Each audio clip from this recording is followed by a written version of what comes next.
Progress on the barn is slow and steady, but windows are going in at last. I did finally get them on site. I've been treating the wood, sealing it, staining it before putting the window units up. Right now I've got 8 out of the 12 windows on the first floor installed and all of them stained. Let's take a look at them. So these are window units. I ordered these all custom size. The manufacturer makes them all custom size. The wood is white pine, and every window in this barn has glass panes that are within 1/8 of an inch of 9 by 12. Here's the inside of the window. So these have chains on them. The operating hoppers open and tip in. We undo this, it tips right in. I did not spend the time to stain or seal the inside. I basically just did the edge of the sash here and the outside when I was sealing these up. So you can see that they're pretty well made. There is a weather strip seal here around the outside. Down at the bottom, this is hinged. This sash would be very easy to replace if it got damaged, which is quite nice. This window unit here is all ready to be installed. You can see how I took the stain and sealer on the back, all the way around the back side of the trim, filled in the end grain pretty well. There's one coat on this part, which is kind of interior or against the barn, and then there's 2 coats on the outside, which darkens things up quite nicely. I just flip this window unit around. Here's the 2 coats, how this looks in the same lighting. You can see how much darker it is, but you can still see the wood grain through there. It's a very dark brown. The color's called black oak. I really like the contrast of this dark color against the pine siding, which is just going to remain weatherboards. These larger windows are non-operating. They're hoppers for up high in the gable to let light in kind of at the 3rd floor level and cast it down over the drive bay. And then here we've got the transom units for above the sliding doors over the drive bay and the gable ends as well. These still need to be stained. Throughout the rehabilitation of this barn, we have been using local materials and local businesses. All of the lumber came from trees that were harvested from this property. It was all milled up by a neighbor just up the road. He did the logging as well. The windows are no exception to this.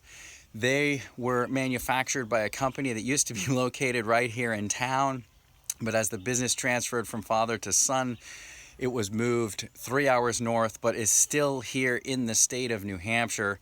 So we did still keep it local, at least to the state, in getting the windows. And so that's been really nice to be able to do, to support the local businesses and the local economy and rehabilitate this barn in a very similar way that it would have been built 200 years ago via the local economy and the local people. There are a few exceptions to the local materials, and one of those is this stain and sealer that I have been using on the windows. This is Olympic Elite.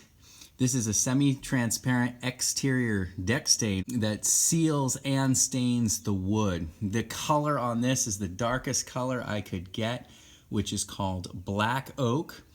And you probably see here it says American chestnut, and what they actually do is they take that, which is a tintable base, and then they darken it into the black oak. I was originally planning to get a oil-based stain and sealer, a penetrating oil, but I was speaking to folks at the store and was recommended this product instead, which is soap and water cleanup, but is apparently like a hybrid. So it's got some oil characteristics as well as being still soap and water cleanup. So it does penetrate into the wood a little bit, and it also puts a nice waterproof coating on there.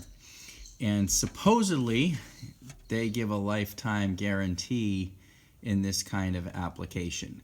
We'll see how it holds up. I've applied all of that stain and sealer to the windows using a brush. It takes me about a half an hour per window on the first coat because I'm doing elements of both sides. The second coat goes a little quicker because I'm only coating the exterior exposed wood. The stain and sealer seems to soak in well, and the color is pretty even as long as you maintain a wet edge. I do notice that if you are going over like the end grain or the edge of the piece of wood and you get a little bit of a thick bead of the sealer on the flat surface, if you don't smooth that out with the first coat, it will leave a darker line or spot where that thicker sealer was. But having gone over it with the second coat, all of that gets blended in and you don't see it anymore. Even the first coat comes out pretty uniform, although that sealer does soak into the wood a bit. So it took more sealer to do the first coat than it did the second coat.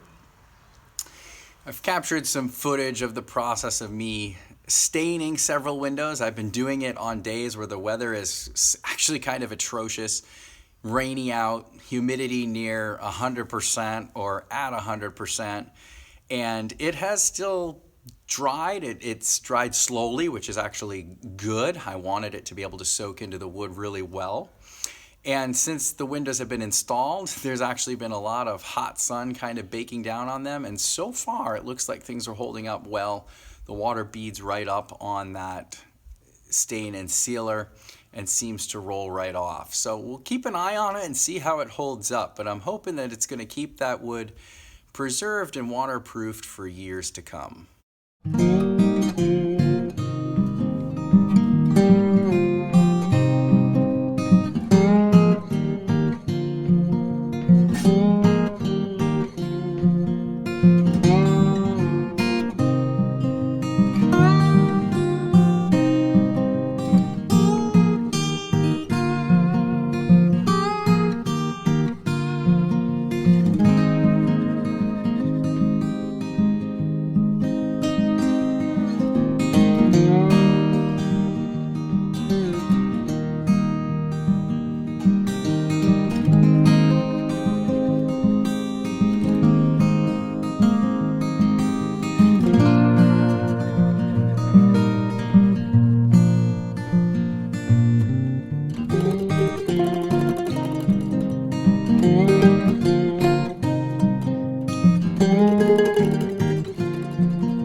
In terms of windows that still need to be installed on the first floor, we've got 2 on this wall which faces the field, and then there are 2 that are going to go in the front gable, but I have yet to strip the first level siding and replace it where those 2 windows need to go. So those can't go in yet at all. I have finished, of course, staining and sealing all of the first floor windows, but the transom windows and the upper gable windows still actually need to be stained and sealed as well.